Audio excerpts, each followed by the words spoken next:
What's up? What's Welcome up? to Juicy Talk. What's up, everybody? Hey, what's up? What's up? Welcome to this blistering I blizzard know, right?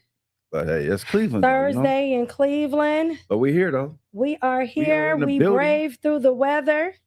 I know, right? But we are here and You look we beautiful tonight. excited. Well, thank You you, look very Hardy. nice. I like your Hey. your Koji. Bring I'm it back, bringing baby. Koji back. I'm bringing it back, baby. Hey. Old school. Old school, Old new school, baby. Okay, old school. So we are excited. Oh, my we have goodness. a Woo. great show Man, today. everybody's in for a treat tonight. Yes, we give us some time. What's up, everybody in the building? Yeah, we got to give y'all some time tonight. Excited. Well, hey, I don't want people to miss this Frida. tonight. What's up, Denise? I do not want people to miss tonight's show. This is going to be a game changer. This is a game changer. It's a game changer This tonight, is a game folks. changer tonight. For real, I'm for real. super excited. You should call somebody, tell somebody. If you are watching, hey, honey, how you doing? What's up, honey? If this is your first time joining the show, right? Yes. If you are new to the show, if you know that this is going to be a great show, I say go tell a friend, stop what you're doing, go send a text message, share the link to a friend because this show is the show. It's going to be life-changing today. So we're super excited. So we're going to get straight into it. We want people to like and share. Like, share, subscribe, please. Please. Thank you. Thank you. Thank you for cutting me off and getting me together. I know appreciate that's right. that. Mm-hmm. All right. So we're going to give people a little bit of time, but I just want to say, let's be honest about some things, right? What's up? Manifesting without a plan is just like vibes and delusion, right? Absolutely. So today on Juicy Talk, I got a special guest. His name is David. He's going to pull up with us today. He's going to talk about money and start how we should be handling it, right? Absolutely. Because we got this thing in our community where we don't always handle money like we should. So he's going to be breaking down a real financial action plans, credit. He's going to talk about credit, debt, saving, investing, and the bad money habits nobody wants to admit, right? Because we know they out there. I know. So no coddling us tonight, okay? No one day I'll get it together. Just straight talk about why your pocketbook is looking the way it do. I know that's right. And what to do next. I know. So if your bank account has been screaming for help me. I'm tired of overdraft fees. I know that's This episode is the intervention. Okay. So we're going to get straight into it. And before I really get into it, I just want to go over his bio a little bit, right? Absolutely. I'm about to pull it up because for sure. I didn't have it on here like I should have in advance. But I'm going to pull up his bio because my phone is tripping. But it's really good. So he's a passionate personal finance enthusiast and personal development advocate from Ohio, okay? With over 25 years of experience in leadership roles, including a decade at Apple. He was a store manager for Apple. Dedicated his career to helping teams grow and overcome challenges and achieve more than they thought possible, from coaching high-performing teams to driving exceptional customer experiences. He loves being with people and unlocking their potential. That's what I'm talking about. I have seen his great work in like some of the people that he's worked with. So he's excited and I'm excited for him to bring that same energy here to our channel today. Absolutely. Because it's going to be a game changer. Absolutely. He's going to share practical personal finance tips, smart investing strategies, mindset shifts, because it really starts in the mind, right? And real life lessons on overcoming obstacles. Whether you're building better money habits or chasing your goals or just looking for motivation, this is what you want to hear. So I'm going to let him tell you a little bit more about himself. Absolutely. And I'm going to bring him to the stage. Here we go. What's up? What's up, Dave? Welcome. What's Hey, up? what's up? What's up, King? What's up? Doing well, doing very well. Hello. Yeah. So we're super excited tonight. We got a lot of people in the chat. They excited too for you today. So we got a lot going on, and this is going to be really a game changer. So as we get started, I want to ask, I know you have a presentation that you're going to give for us, but Mhm. before we get started, I want to really ask you a question that I think is going to be like the driving force for us tonight, right? Absolutely. What you got? All right. So, my question to you is, and our producer is out tonight, so y'all got to be patient with me because I haven't done this. All right. All All right. right. You good? All right. So, my question tonight, what's the one financial lie people tell themselves? Ooh, that's a good one. That's a real good one. I think it's a lot of stuff we tell ourselves, but I think one that really stands out for me, and working with different people and friends and family and stuff with finances, I think I would say a lot of times we tell ourselves that there's like at this certain point I'm going to do X. So for example, when I make a certain amount of money, I'm going to start tithing to the church. Or when I get this job, I'm going to start saving. When I make this amount of money. And I think it's a lie that we tell ourselves because that goal, we always wind up moving it a lot of times for ourselves. And I think too that it's these habits that you start and you perfect and you work on the mindset and you work on these different things that are going to get you to some of those goals. So I think it's one of those things that I would definitely say starting and building those habits are what's going to allow you to achieve those goals long term. So I think that's probably the biggest one I would say. That's good. That's good. So, I got a question for you. Let's share with us a little bit about your journey and how you got to where Yeah, you're at now, and kind of like share with my audience a little bit of your background and how you got to where you're at now. absolutely. Yeah. I'm a regular person. I'm a regular dude out here. I didn't have any huge inheritance. I didn't get a bunch of money given to me. I didn't, take a bunch of money, trainings or anything. Like a lot of the stuff that I've done, I've learned through going through it. And I think kind of getting ready for, the show and thinking about like where do a lot of these money habits come for me?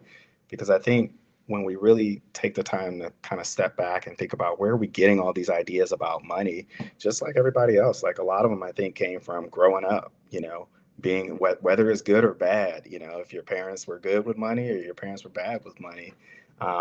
But I think there's like three kind of distinctive events in my life that I really think helped shape me. And growing up, first one is the game of Monopoly. Man, the game of Monopoly in the Mhm. family, like it was serious. I know, You right? get that rent money if you lived on my property. So I think I think that's kind of started me off with this very competitive, Absolutely. I remember playing that game. yeah, yeah, around money. And people be like, I don't like playing that game. It be taking too long. I'm like, when you playing with me, you bankrupt in about 2 hours. So so I think that's one that really, really stands out for me. And then I think financial hardship, losing our home when I was a teenager, Um, um, and having to move to an area that it wasn't as good as where we were at. And I think that really had an impact on me because I remember being like 15, 16, and thinking to myself that like I never wanted to be in a situation where I could lose my home and my car. And it made it really big priority for me to, get those kind of things handled. And I think as a result, it made me dive into and want to understand as much as I could about finances, to never be put in that situation.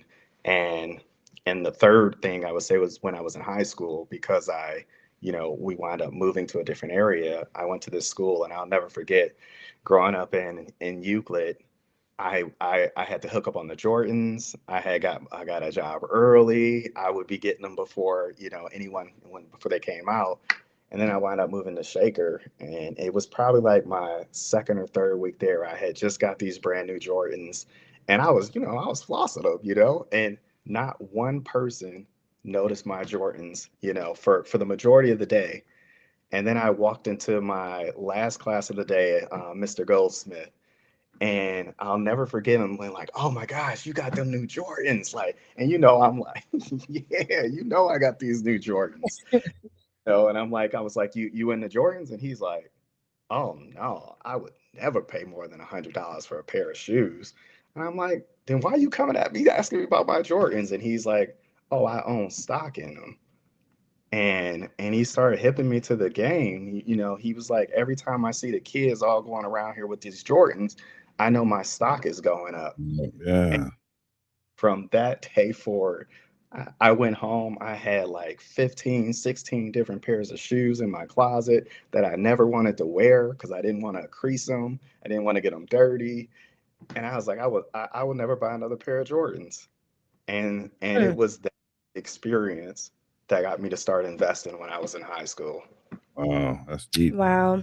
So what was the first thing that you decided to invest in? So I think like the when I was first starting off, I'll be honest, I didn't really know what I was doing as much. And so I would just invest in stuff that I knew.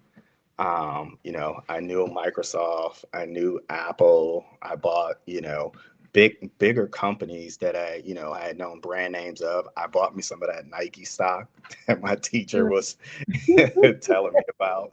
Um, and that's what I did. And they did really well. That's one of the things about the stock market, especially when you are investing in American, companies that you see and you use every day, their products.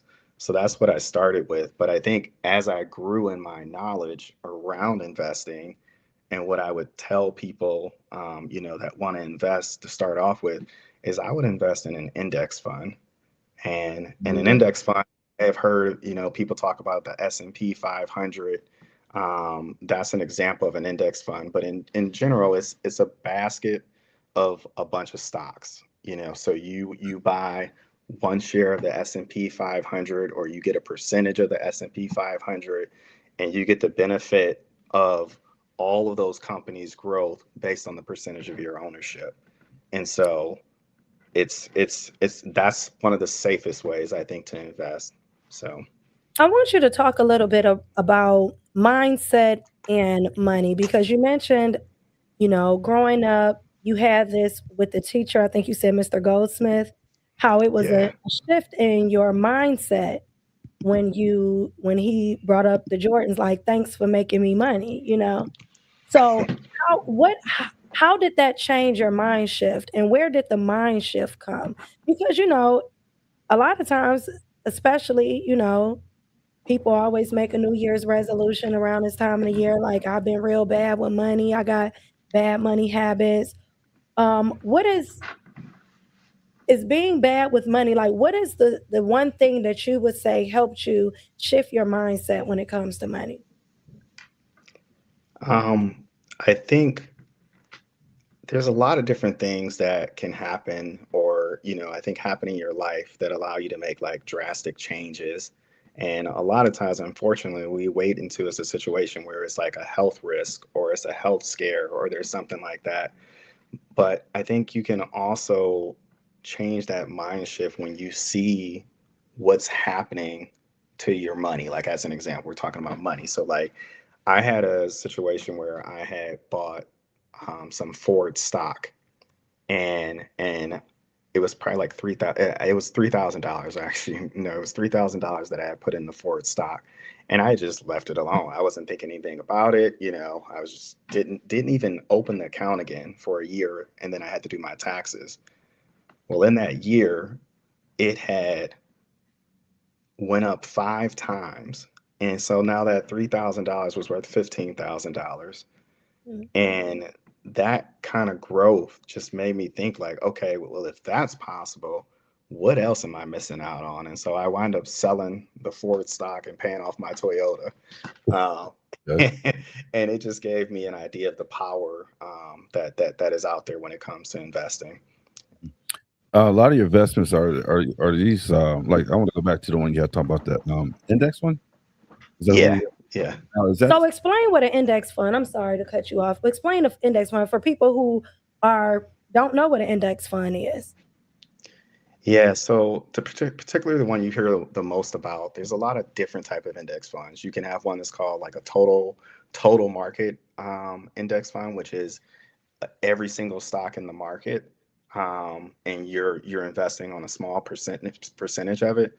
But the one that's the most popular is called at least that I'm aware of, is the S&P 500, and that is the top 500 companies in America, and it's usually measured by like their market value, or their the value of their stock in the market, and that's the percentage of which ones are invested. So, for example, some of the biggest companies by market cap are Nvidia, Apple, your Microsofts, your Coca-Colas, and those are the type of companies that are a part of that S&P 500. And And index funds are protected, right? all investing has risk. There's no such thing as a free ride, and that's one of the reasons why you expect to get a higher return on your money, because you are taking some risk. Now, when you think about risk, or the way I like to think about it is, you also have a risk of not doing anything. And the risk of that is your money becoming worth less. And we've seen that very significantly over the last couple of years with, the cost of goods and the cost of things being so much more. And so one of the advantages when you invest is your money is growing faster than inflation, or the increase of the cost of goods. so let me ask you this, like do like for someone that's interested in that, do they need a broker? That do they work with someone on that, or how Yeah. people through that? How do they, let's say, you know what, hey, I talked to this guy, I saw this YouTube, and the guy told me about this index. I'm really interested. Do I like find somebody, or how does that work? How do you walk Yeah, me? yeah, that's a great question. Um, but long time ago, you used to have a broker or someone to buy stocks for you. But now with technology, they've basically made it much easier for you to purchase stocks. And so a lot of different sites, whether some of the more popular ones are ones like Robinhood. Mhm. There's E-Trade, there's Charles Schwab. There's a lot of different online ways that you can sign up for an account, and just like would make a purchase on Amazon, you can make a purchase and actually own stocks. So Wow. yeah, they've made it so much easier. And with that, they've also made it a lot cheaper. A lot of these sites will offer free trades for certain stocks. Sometimes there is a fee associated, but for a lot of them now, you don't pay a transaction fee for buying and selling. Mhm. So let me ask you this: like people myself, like people like let's say like between the age of 35 to 50. Hmm. Um, is that something you would recommend for someone like that who's not Absolutely, who's absolutely. not quite educated on like how things like that work? And this Yeah. is for the long term, or just they need to know, hey, this is something they gotta let it sit for a little bit, or you got to be patient. Yeah, that's a really great question. Like when I think of investing, I like to me, investing and being an investor is someone that is planning on buying and keeping for the long term. There's been tons of studies that are done, especially with like the S&P 500, that on a 10 and like 20-year period, there's almost been no time frame where you would have lost money. And so the longer you hold some of these investments, the more time you give them to grow. And that's why I like things like index, or like the ones where you're going to own a lot of different stocks, because Right, right. individual stocks are going to be riskier, because you don't know which one is going to be the winner. If you knew what Apple was going to do back in 1984, of course you would have bought the stock, but you didn't know that, and they went through a hard time, before that stock came back and is now one of the biggest stocks, in the world.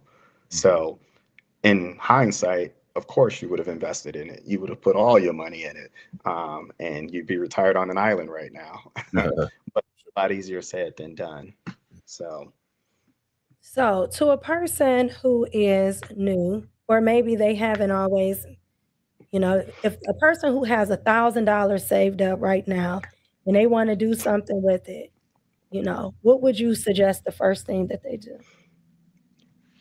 yeah, I think it's if you have $1,000 saved up, like I think one of the most important things you can do is set that aside as an emergency fund. Because one of the things that you're trying to do, and there's some resources and some books that I can share at the end around that really try to help you think of the exact steps that you would want to take. But you want to avoid situations where you're investing the money, but now you need it all of a sudden. Something happened, and now you got to pull this money out of the Right. market, because it's really important to give that money in the market time to grow. And so I'll hear things, and you may have heard, time in the market is more important than trying to time the market, like trying to figure Mhm. out, when do I buy in, when do I sell. Like that's the kind of stuff that really you can lose money when you're trying to do this timing stuff, whereas time in the market, the money actually gets in the market. So I don't know what that is. Hold on. Go ahead. Sorry about that. no, you're okay. Go So ahead. so so yeah. Um uh, you going again? I don't know what keep happening. No, you're okay. So did I answer that, or did Go you ahead. Yeah. have I'm some listening. follow up or anything around that? So I wanted to know if a person, so how long should a person, I heard you say they should have save money, put it to the side. How much would you Mhm. should suggest that people should save? It's like you better put that do not disturb on. Uh, Go ahead. I'm um, trying to. Yeah. Mhm. no, you're good. It's such a personal decision. Like I think that can be, that can be a challenge.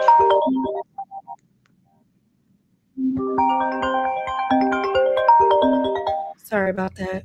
I don't even know how to stop it. Go ahead. No, you're okay. I think Go sometimes ahead. it's hard to tell someone specifically what percentage that they should do. I do have a slide, and maybe I can have you bring that up, that I can show this simple Okay. math Yeah. around the percentage that you're investing. I think I had it up actually. So I'm gonna jump right to this slide so you can see it. So this was an article that I read that talked about the simple math behind early retirement, and being able to figure out, based on how much you're saving and what percentage of your income you're saving, how long it would take you to retire. And when I Mm, saw this chart, these numbers, it stood out so much to me, because a lot of the advice that you hear in the media is, do you need to invest at least 15%. And based on, they use some of the, assumptions behind it, is you're earning an average return, which would be like an S&P 500, which is usually between 7 and 10%, that is growing oop, every you year. having some That's the breaking up average. a little bit. You You said were what? breaking up a little bit. Okay. You were breaking up a little. Um, Breaking. But can you hear me now? Am I okay? yeah. Yeah. Yeah. Okay. So this was a chart. It's by a person. It's kind of a funny name, Mr. Money Mustache. He has this website that talks all about like finances. But it's a really cool way to get an idea of, based on what percentage of your income you're saving, how many years it would take you to retire. And so the Mm, typical advice is do at least 15%, and that means you're working for 43 years, which means you're retiring around 65. So if you can increase your percentage of income that you're saving, you can decrease the amount of years that you have to work, or the amount of years before retirement. And that's one thing that really stood out to me, is that, like, a lot of times you think of retirement as an age, but really retirement is a number. And if you reach Mm, that number early, you get to retire early. Mhm. And That's so true. yeah, so this was one of the slides that I put in there, because this was one that really changed my mindset, because it allowed me to stop focusing so much on, oh, I want to make, 70,000, 80,000, 90,000, 100,000, a year, and instead focus on what is that percentage of income that I'm investing. And you have a lot more control over that than you may necessarily being able to get a job, making 100, 200,000 or Right. something. Okay. So I So guess so kind of what you're saying is like, don't make the expectation too high, because if you don't make that expectation, you may feel like, damn, I didn't meet my mark, right? So let's say, for example, for yeah. myself, I'm 60 years old, right? So we're going to use me as an example. And let's say I make 60,000. Okay. So what would you recommend for someone that's my age, 60, and making like 60,000 a year? I know, like, is there kind of some kind of format, or some kind of how would you steer Yeah. someone like that? Um, I mean, by my being someone up in age, retirement, I have like investments with my job and things of that nature, and I, have deferred comp and things of that nature. My mhm. deferred comp takes out high risk, low risk, and stocks and things already. But if I want to do something on my own per se, Yeah.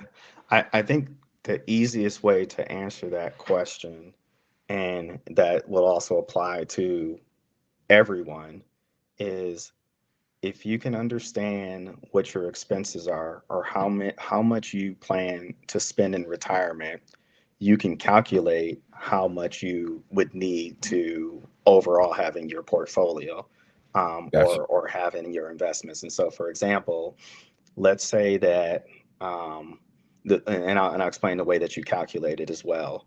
So Hmm. let's say that you plan on spending, let's say, $2,000 a month, or in Okay. retirement.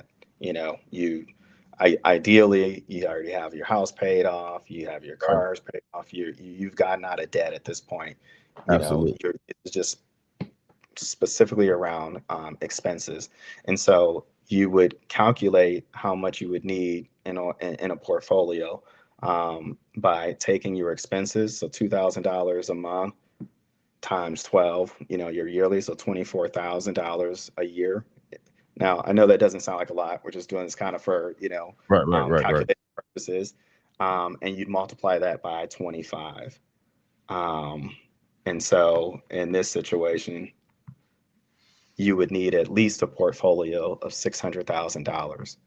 And there's this mathematical equation called the 4% rule, that you could withdraw 4% of that, and it would last, it would last your lifetime. mm, That Wow. 4% of that is $24,000 a year. And that's kind of how you would calculate how much you actually need. And a lot of times you also have, even though $24,000 a month doesn't sound like a lot of money, if you're at retirement age, you also have to remember that you have Social Security, and you have the deferred pension that you talked about. So you have some other vehicles where you would also have money coming in. And And so, along with Social Security as well too. Yeah. that's yeah, good, good, Mm. good, good. Okay, so another question. We have some questions that people have already wanted to ask you too, but before I get into mhm, them, I do want to ask you a couple more things. Now, I want to talk about debt, right? So, when people are in debt, because we live in a world where debt is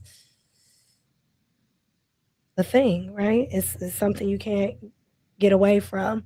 So, should people be paying off debt first or investing first? that's a great question. And debt is kind of like the reverse of investing. Like, interest can work for you or it can work against you. If Mm. you have your money and you're investing it, you're on the beneficial side of interest and seeing that grow. And even and if you're on the opposite side of that, let's say, using credit cards, which is usually one of the the biggest challenges with debt, is usually credit cards. And there's a whole industry that creates marketing and advertisement and is really trying to get you to use credit cards. And if you're using credit cards in a way where you're paying interest on it, it's hard. It's going to be hard for you to get ahead, because most of the time you're paying 20 something percent in interest, 22%. and some, Yeah. and sometimes it's Ridiculous. higher than that. So Mhm. so in that situation, if your money is only growing by 8% and you're paying 22%, you're going to always Yeah. be behind. And There you so go. that's why it's really important to, create a first, focus around getting out of debt, because it's like you're trying to run a race with, with all these weights on your back.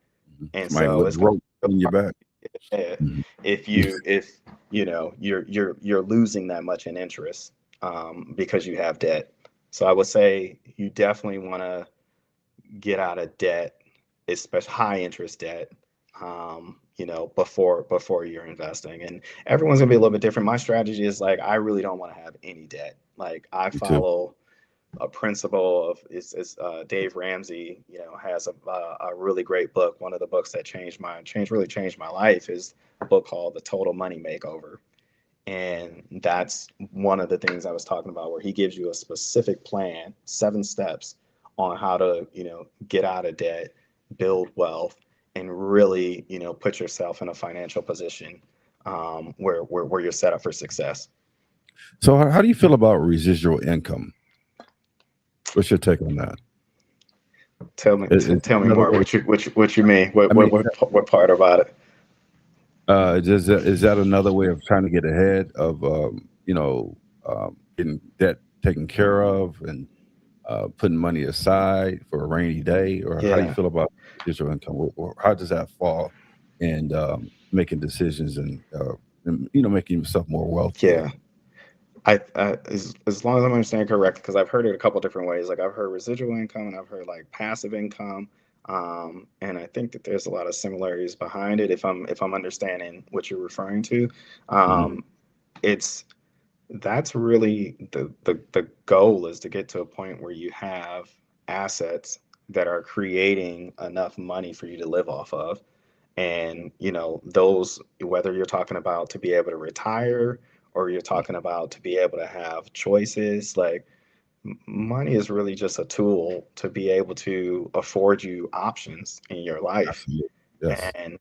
And I think it's so important that and this is one of the traps that are kind of set up for us in America, is there's so much advertising. Like, everywhere you look, somebody's trying to get your money. Mhm. And so if you let all those ads and all that advertisement like really affect you, it's you're building somebody else's dream, because we're spending all of this money on what are really, called liabilities. We're not Right. spending money on things that are growing in value. And so if you can invest in the easiest way to, that I'm aware of, to, invest in assets that are going to grow, you can eventually build up enough money where you have this choice of, do you want to work? Um, and so the earlier you start, the better. But the next best time to start is today, Absolutely. is to educate yourself, because you'll be looking back in 5 to 10 years and thinking like, man, if only, you know. Mhm. So The other question I want to ask you, how do you feel about, at one time, I remember back in the day, people used to do a lot of investment and um, property investments. Is that yeah, still a good thing to do, or how do you feel about that? The market, as far as the yeah, I think real housing. estate has made the most millionaires of almost any industry, if I'm correct. So you can definitely make money in real estate. It's not as easy as you'll see in some of them YouTube videos. No, You right. just buy low and sell high. Buy a property, fix it up, and then sell it.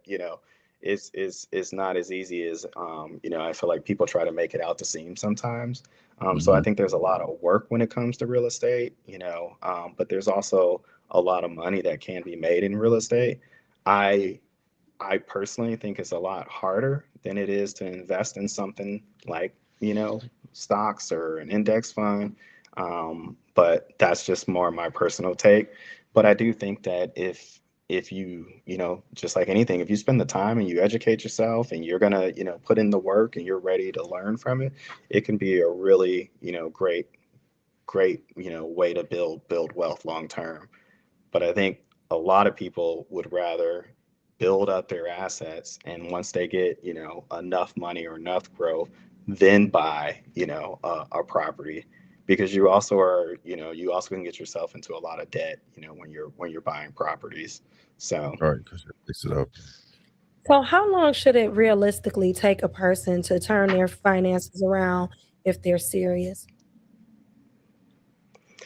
Like, what do you think is a realistic? yeah, I know that's like, that's a tough one because like I think it realistically, if you're committed to, taking action, and you're committed to, taking a designated amount of time. You think about the fact that like most of the time we're working 8 to 10 hours a day for somebody else and building somebody else's dream.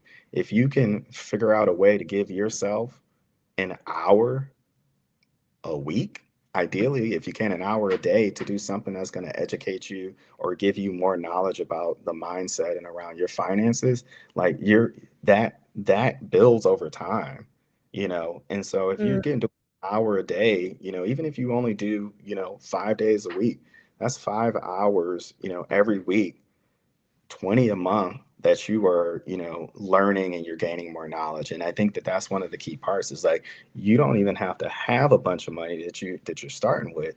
You can start with the mindset. And so I would say, I think to really, to form any habit, I think they say is normally like 21 days. But I think that to get serious about like your financial dreams and creating a plan, I think within 3 to 6 months you can really be on that path. Now, you're not, going to be a millionaire in 3 to 6 months, but I think that you are building the muscle and you're building the habit, that's going to prepare you. So I just I want to say, gotta. I'm sorry. Go ahead. I was gonna ask a question really quick because I about what you just said. What is the one? Because we talked about mindset, and you mentioned habits. What's the one money habit that you feel like is keeping people broke? buying stuff to impress other people that ain't even concerned about you, absolutely. buying a bunch of stuff to Yes, try to, impress somebody, and then and they don't even, I agree, most man. of the time ain't even thinking about you like that, I really ain't. and but the advertisements will really make you think you need that brand new iPhone, you need that brand new, whatever it is. Mhm. But what they're trying to, get you on a lot of times, is to get into this payment process where you're paying payments for whatever item it is, whether it's you just got that new promotion and you need to get that new car right away, Mhm. or you got to get that new phone because it's got two more cameras and it's going to zoom in, and then you buy it and you don't even be using it like that. Right. Hmm. So I think that the model of how we're marketed to, if you were to really add up the amount of money that is spent on phones, especially if you're in a situation where you're buying phones every year or every 2 years, like, Right. you can retire on that amount of money if you were putting that in the market and letting it grow for 20, 30 years. And one Mm, thing that really convinced me of that is there's all kind of, you can Google it, but there's all kind of online calculators that you can, put in and see like how much money would this have grown to if I had invested that $1,000, that I paid for a new phone over, 10 years, 20 years, etc. And it'll blow your mind away. So, David, so let me ask you this: so, would someone look at you as like maybe being thrifty, or just like would you have the titles of being a thrifty person, or just kind of I careful what you I mean? think when I think about like how I spend my money, like, I do spend money. I really wanted to go towards things. I'm a conscious spender. So Okay. one of my kryptonites is technology. I love technology, and everyone's got something, whether it's purses, whether it's clothes, vacations. Like everybody's got something that they really spend money on. But I think for me, it's about making sure that the money that I'm spending is going towards things that I truly get value out of, that I truly get joy out of, and not something that's just done Gotcha. effortlessly. Like I'm not even thinking about it. I'm just, giving money out for this, and this. And I think to sit down and write down what you're spending on, like sometimes it'll blow you away. I've done that exercise with so many people, and I had a really good friend that I did it with, maybe a few months ago. And because he was making really good money, but he was saying that I never have anything left, at the end of the month. Hmm. I'm always feeling like I'm living paycheck to paycheck. And I had him do that, exercise, and he was like, I now know where all my money is going. And I was like, what you talking about? Like what you he was like, I'm eating it. I'm literally eating my money. He's like, I spent $600 last Spend month money on going out, eating out and your he's like, I'm literally eating That my makes money. Yeah. Wow. So we're gonna do the question and answer part. We got some Huh. questions in the chat. And so someone said, question, should we invest in silver coins? I see they're going up in value. Do you have any thoughts on silver coins? Whew. I don't know if I really have too much thought on silver coins, but the one thing that I would say is a lot of times by the time and I try my best to avoid investing in any individual thing, whether it's silver, gold. I think it's important to have diversification, because by the time you're usually getting in the silver coins, it's usually because you notice that it's going up and everybody else done already got the profits out of it. Now, Yeah. who's to Yeah. say it won't go up a lot more? Like I don't have a crystal ball and there's no way to tell. And that's why I don't like doing like individual stocks. Because it would be great if you could pick the next Google before it became Google, but most people can't. We don't have that kind of time and energy to be trying to figure out like what's going to be the next it. And most of the time, if you're buying when it's already high, chances of you getting this huge, Mm. momentum out of it is a lot less. And typically Yeah. you buy in at the worst time when it's at the high, and then Absolutely. you pay and sell it because it drops. And so now you've paid the most money for it, and you've locked in that loss by selling it when it dropped. And so you just lose money. And then that's when people get scared, people get out of the silver or, the Mm. specific stock.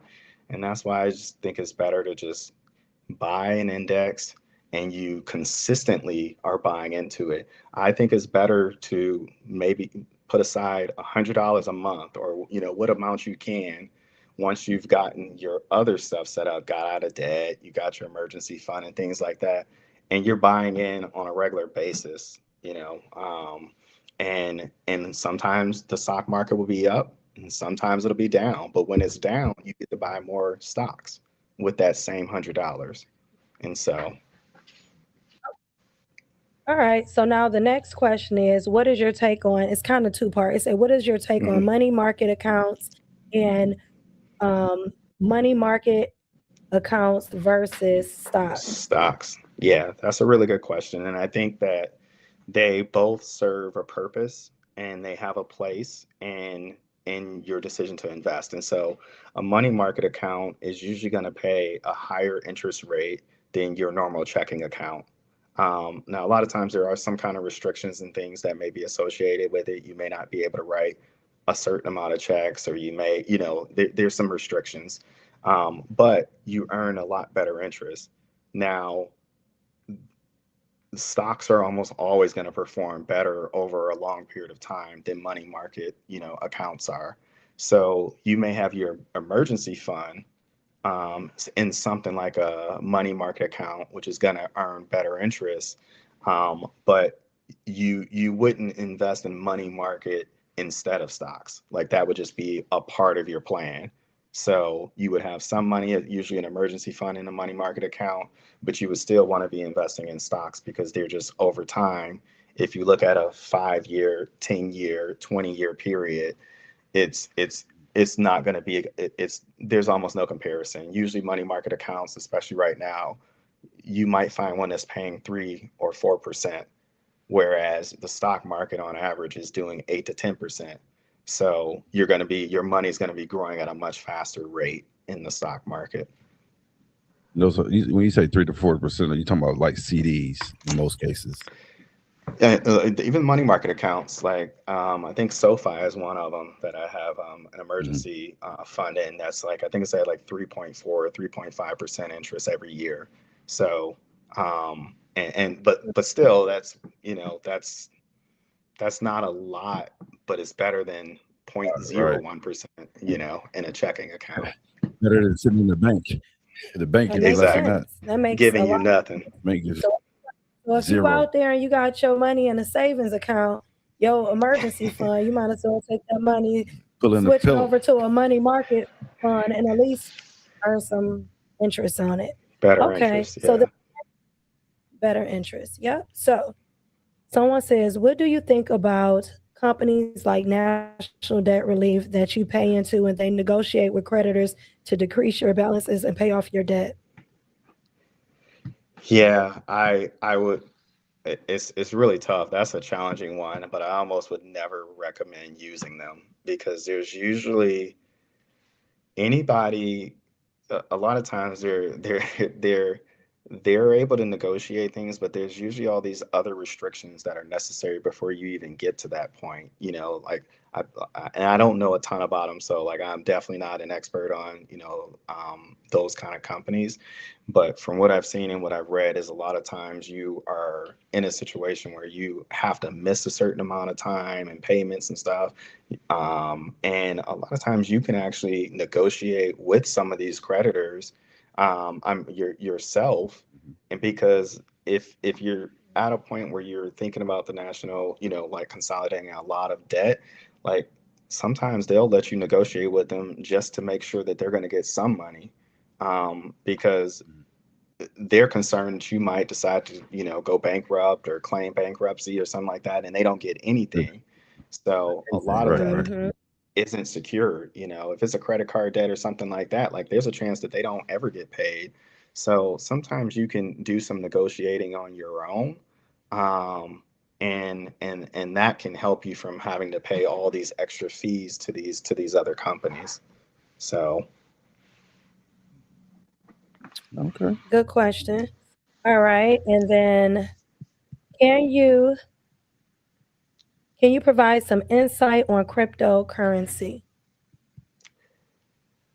yeah, that one's a tough one because I think it can have a place in a portfolio, but I think it's a small percentage to me. Like I think that when crypto doesn't have a huge history, and so when you're operating on things that are newer, and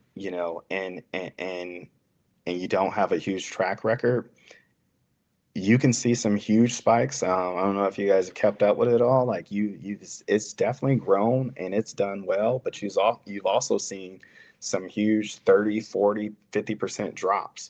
And that's hard for most people to be able to consistently, stick with. And Take so it. I So yeah, think take it.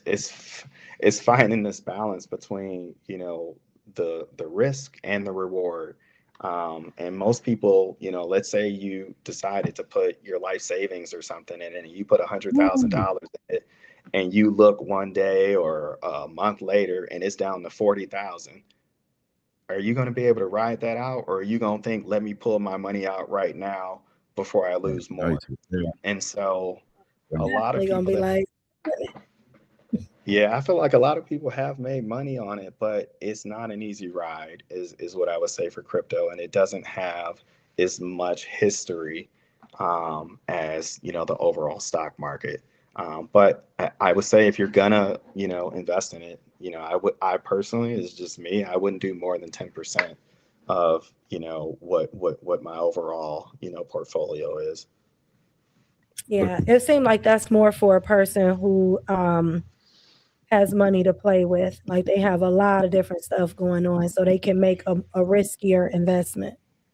How you feel Yeah. about Bitcoin about that? That's the same Yeah, The same crypto. that's gonna thing? be. Yeah, Yeah. I was gonna Okay. say I would say So kind of the same I way got for this. crypto. Okay. Okay, so I'm gonna ask you some one-liners. This is part of the show called "Finish the Sentence." Okay, Uh-oh. so if you don't have a financial plan, you are. I know the answer to Oof. I was gonna say I I know almost the said answer the to that. wrong If word you, online. Like you don't oh have no, you can your say it. Look, directionless. I was gonna say you screwed. direction. Directionless. I think I know these are probably short, so I'll keep it real quick. It's like hopping in a car to go to a destination without an address. You just driving. Mhm. So That's a really good analogy and a really good way to look at it. Wow. What's one purchase people should stop making immediately? hmm, I don't know if I even have an answer for that one. Because I was just saying in general, I would say um, just buying stuff that isn't really giving you value or buying stuff that's just going down in value. Right. We spend so much money on vehicles that the I was gonna say, second you yep, drive it off the lot, you lose it's 20%, depreciated. you know. And Absolutely. and buying a brand new one, you talking about 50, 60, $70,000 sometimes that we're Right. we're we're literally setting money on fire. And it's not to Mm, say that you can't have a new car or you shouldn't get a new car, but you want to be in a position where you can pay cash for that new car or you're not paying interest on that new car. And and and I think that mindset shift alone will save you so much money over time. If you can save up for a vehicle, or if you were planning on buying that $50,000 vehicle, can you buy a used one for a few years and invest the difference in that money and let that grow for Absolutely. 5 years? See which one you'd be happier with. You know. that's true. Yeah. All I right. agree with you on that. Because that is a big thing. We do spend a lot of money on cars. We and as soon as you drive off the lot, and it's not even really a necessary thing, right? To have a good, you need a good running car, but you don't have to have a new Yeah, you car. need transportation. You You don't need necessarily need to be transportation. there in luxury. At least I not still to have a start. 2007. At least not until you can really afford it, like you said. Yeah, I still yeah, have a 2007 Lexus. I'm still driving. But yeah, it's paid for. Pay for it. Just pay yeah. insurance. Yeah. Yeah, Good. well, and you think if you put that same amount of money that you were going to put towards that $50,000 car every single month, and you invest in that, that money's going to be worth so much more money instead of that all the money you've paid out to this car, and then you go to resell it or you go to get another one, and it's underwater, you know, and so Right. and Right. you've lost money, trying to get a new car because you're Not to rolling it into that mention, next payment. So not to mention if you are paying a high interest rate, it's more than you hmm can really afford, so it's a strain. And now you didn't pay, or you didn't paid a lot of money into it, and then it get repoed. Or I mean, yeah, it's so many different things that go along with that. But just even if you're, like you said, stressing out to have this really nice car that you paying $1,000 to, and then it's upside down. Your loan is so high compared to the yeah. value of the car because you're paying this absorbent amount of interest, you know? I just Well, and can't a lot of imagine. times they'll trick you at the dealership too because they try to get you to focus on what's the monthly payment. But Right. Right. when you only focus on what's the monthly payment, they may have you in some kind of you can manipulate how long the loan is and get the payment down and not be realizing that like, oh, now I'm paying thousands of dollars more in interest because they got 7 year, 8 year loans now. Like Right. They Right. do. most people's cars ain't even, they don't even want It it won't 7 last that years from long. Right. Yeah. So yeah, you got to be careful with that because they're really good at how they market it to you. So if you ever go in the dealership and they like how much you want to pay, like you don't want to know that. You want to know how much is the vehicle, not Right. how much Mhm. money And what's the you interest rate? And the interest rate. pay. Yeah. And Yeah, ideally, like I said, that's you a get in good a situation mindset. where you can pay cash. What's the price of the total price of the car, not Exactly. the payments? Because you're right. What's the monthly? Yeah. What- They real What's the good at it. total price of the car? That's good. Yeah. What would you say to someone who says, I'll start next year? What's holding you back? What's stopping you from figuring out a plan to start today? And the longer you wait, the less your money can grow. You don't get the benefit from compound interest, which I think that some people credit Einstein as saying is the eighth wonder of the world. Um, and I think there's like a quote, something like, "Those who understand it earn it; those who don't, they pay it."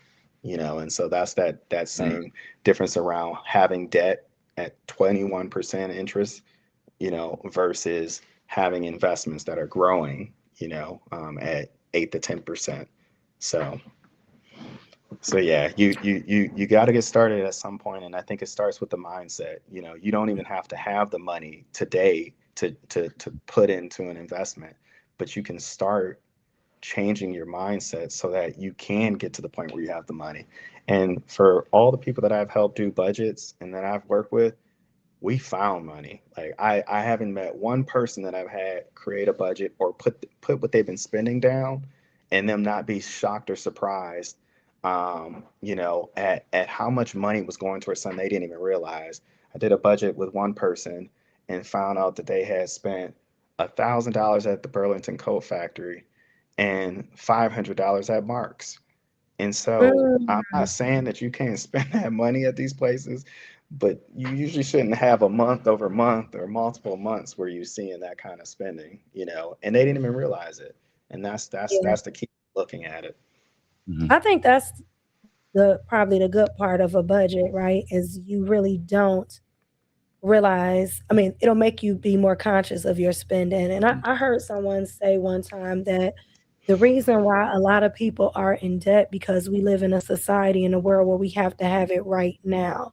Like if you Yeah. see the dress Yep. that you really want, right? You don't necessarily need it, but you want it right now. So you charge it to a Yeah. credit card instead of waiting till you have the money. And that mind shift alone of let me just not buy it right now will Hmm. save debt because now you There's wanted the and it was $50, but now you put it on a credit card. You couldn't pay it right away. So now they added interest to it. Now it's 85 Yeah. bucks. Let me tell you a trend that's happening that they're doing right now. And most people don't even realize it. The reason that credit cards and all these fast payment devices, tap with your phone, tap with your watch, the reason they're being created is because it dissociates the purchase with the pain of losing that money. When Mm, you use a credit card, you're not experiencing that pain of giving that money away right now. One trick or tip that you can do is, if you like, let's say you go into a restaurant, you spend more money when you use a credit card than if you had to take a $50 or $100 out of your pocket, because that money is gone right then and there. When you use a credit card, you're not paying for that meal till next month. So you don't associate with the current payment for your bill with what you spend it on. And when you can separate that, you can get people to spend their money and not think about it. But if you had to take it out of your pocket right now and you see that $50 disappear, it you're a lot less likely to want to go to that fancy restaurant or spend that money. So you got to be conscious of how mm, they're trying to make it easier and easier for you to give them your money. And that's the reality. Sure, it's convenient and sure, it's easier, but they're trying to separate you from your money. And when you understand that, you start thinking differently. do you think that it's better to spend cash like when you're going out, like Hmm. instead of putting, like Absolutely. just take Absolutely. out for whatever you're going to spend for that day, and because that's something practical that people can start today, right? instead of Absolutely. Yeah. using a credit card when you go out to dinner, when you go meet your friends for the bar. You just take a certain amount of cash and that's all you have. And once that's gone, it's time to go home. Right. It's a lot easier for you to keep track of your spending when you know that this is the only amount I'm going to spend on it. When you're using a credit card, you're not really keeping track of it like that. Right. If you were to ask somebody how much money did they spend on going out to eat last month, most people couldn't tell you they're using credit cards. But if you had $100 that you were using for the month for going out or whatever, the amount is that you set, when it's gone, you're out of it. You know. So yeah, there's a lot of little practical tips, and I know we didn't get a chance to go through the slideshow necessarily. So I'm hoping you might be able to share some of that later on. Yeah, I Um, can definitely share it. I'll but put it yeah, on Juicy Talk page so people can look at it. And also, someone said if you could give the names of the books that you suggest again. yeah. Let me go to it real quick. It's three of them that I suggest. I'll hop to it real quick just so you can see it. These were the ones that were life changing for me. Um, the Psychology of Money. That one really gets into the behaviors and the mindset of money. It really has you think about where these concepts are coming from that are controlling and really kind of the reason why you do the purchases and the way you do them. Because a lot of times it's these childhood memories and these associations that we have with the challenges and even the successes that we have around money. So that's a really good one. And then Total Money Makeover was the one that literally gives you a step by step plan. And it's not enough to just see what the plan is.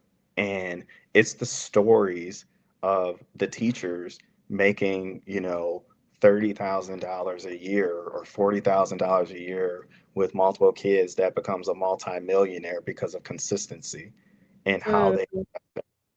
those are the things that will have an emotional connection with you. And for me, when I read that book, I just was like, first I thought, what if I do this plan and it works?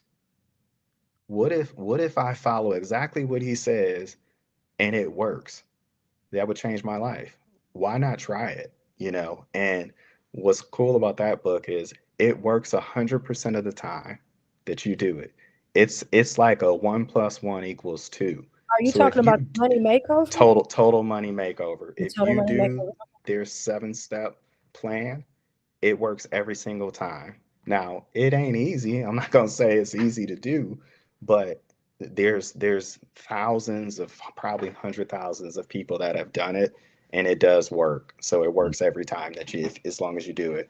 And the last one, The Simple Path to Wealth, that one is one of the easiest reads and one that to understand just how to set up investments and automate it to a way where you don't even think about it. And it just allows it to grow. So, and he's got a very, very simple way of how he explains and breaks things down. But but yeah, those are the three that have been really instrumental in my growth and my personal knowledge around finances. That's awesome. Thank you. Juicy Talk viewers, we gotta read this book together. Man, we have to pick a time and we have to read the Total Money Makeover together. And then we're gonna have you come back on so we can discuss it because I think that that would be I would a love really to. good thing to do. I think that we should. I'm going to. So if you don't follow me on Juicy Talk on Facebook, please go over, follow me on Juicy Talk on Facebook, and we're going to read this book together and we're going to all fix our finances in 2026. Like, we got things we want to do, plans that we have. And so we got to start putting some of this stuff into fruition and making it happen.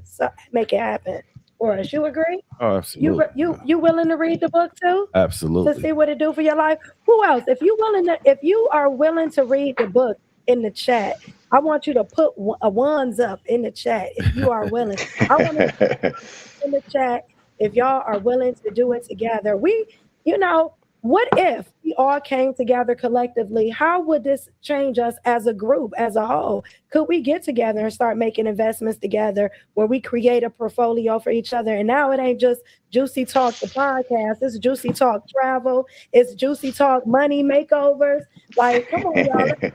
See Kim in the chat. She got the ones up. Who else is down? Let's make a uh, So much value in community, so much value in There's working power in together. number. There's yes, power in look It at is number. this. so People powerful. they're on it. Yes, we It's got people, it's they like ones up. Ones especially up. in the Black community. It's something that I Absolutely. think the more we talk about it, the more we help educate those around us, and we can pay it forward and share what we've learned with others. And it really can be powerful. Power in Yeah, number. I definitely agree. And I also think like it really is it's one of the things that I noticed like in school, you don't hear people talk about finances. They may teach you how to um manage a checkbook or how to, but you don't really hear people talk about finances and investing in Hmm. school. This is not something that is taught, in our education system. And I just feel like if we would change our mindset with our for us first, then it definitely Hmm. will help change the mindset within our children. And we will stop that curse of Mhm. not being having the financial fortitude and knowing what to do when it comes to money and surrounding money. It just would change the dynamic. We won't have kids graduating from school and being in major debt or just starting off their life going to college and having 5 and 6 credit cards that they're living off of, and it's Hmm. causing them this extreme amount of debt before they even began life. Just really thinking when it comes to money can reach shape the future and the next generation and the generations after that. So we definitely have to start educating ourselves around money, doing better, getting a better financial hold on it. And what better time than today? So we are going to start a challenge, right? We're gonna say today, right? So I'm gonna set up a calendar and we're gonna just start reading together this total money makeup. Or I say we should do February 1st. February 1st, we can all from here to February 1st, let's all work on getting that book, getting it from the library, buying that book, ordering it off of Amazon.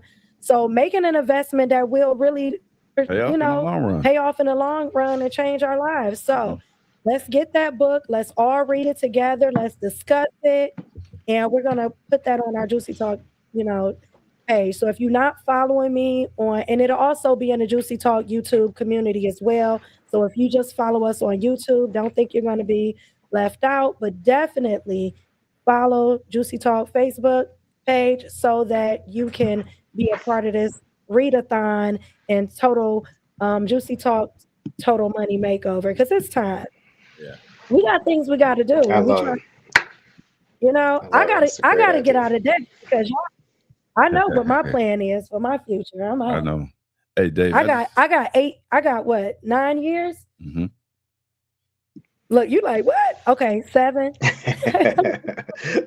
Got 7 years, and I got it all together. Right. I got Right. plans. 7 years. It's a Juicy Talk 7 year plan for me. So I I got love seven it. years, and I got to get this ball rolling. So definitely, thank you so very much for coming on, sharing with us. I hope that you enjoyed your time. If you enjoyed our guests, put a heart in the chat. Give us some love, y'all. If y'all enjoyed our guests, we thank you so much. People are saying you were awesome. They appreciate you. This was definitely a good show and exactly what we needed to bring into 2026 so we can start, you know, breaking some of those things that keep us bound financially. So, yes, you're getting all the I love. loved it. I loved it. I love to talk about it. I really enjoy, sharing some of this knowledge, and, love to keep the conversation going. So there's some helpful information and things in the slides, and, some additional tips and stuff that I think would be very valuable for everyone that's not only here right now, but also can come back and look at it and benefit.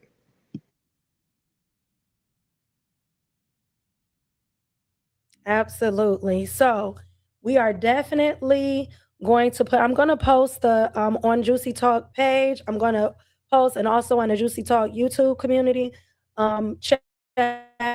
I'm going to post the slideshow so you guys can see that and benefit. So thank you so very much. It is storming here, so I don't know. Hopefully, I didn't go out. Are you there, David? Yeah, I'm still here. I got you. I David. can hear you. Are you still there? Oh, Okay. okay. So yes, we're definitely. I'm glad y'all hear me loud and clear. We had like a little. It's storming Glitch. here, so definitely. Thank you so very much. I appreciate you for coming on. Great Mhm. show. Great topic. Thank Peace. you, And O. we're right now. We want you to come back after we finish the Total Money Makeover. We're Oh, gonna try to I'll finish definitely come back. it. Yeah, we're gonna finish it. We're gonna read it. We're gonna all get our book by February 1st. We're gonna start reading it and we're gonna be done by the 28th of February. So we're gonna read it. It's a great Yeah, month to do it. Great it's month a to great do it. month, Black History Month. It's Hmm. a great month to do it. So thank you so very much. I appreciate you staying backstage for me, okay? All right. Thank Take you. care. Thank you. Goodbye to David, y'all. February 1st. So yes, thank you so much. Oh, look at that. We got some ones up. All right. So definitely, this was a great show. It was. You have any final thoughts? Uh, I thought he did an excellent job. I think uh, I'm glad it came from one of us. We have so much knowledge. I'm glad it came from a black man, and I'm not knocking white people, but I'm just glad that David's able to give back to us, to our community, as a black people. We need to hear more people. We need to hear about these kind of things because a lot of times we don't talk about this within our families. We don't, Yeah. So I'm just so honored to have Dave on our show today. I really appreciate. I really totally appreciate him so much. Really, definitely an eye opener. Yes. This Definitely, was a great it show. was. My takeaway, just looking at the chart for me, was really informative of how to save, the percentage that you save, and how soon you'll be able to retire. I think that, when I think about probably what I spend, I mean, I do write all my stuff off at the end of the year. But when I think about how I travel and the money I probably spend on food and, you know, clothes, different things like that, I definitely could scale back some and invest more. And, just that mindset around it just really was informative, just really putting it in the forefront of your mind because and for me, one thing that I'm definitely going to implement like today is I'm going to stop swiping my credit card. Promise you, I'm done.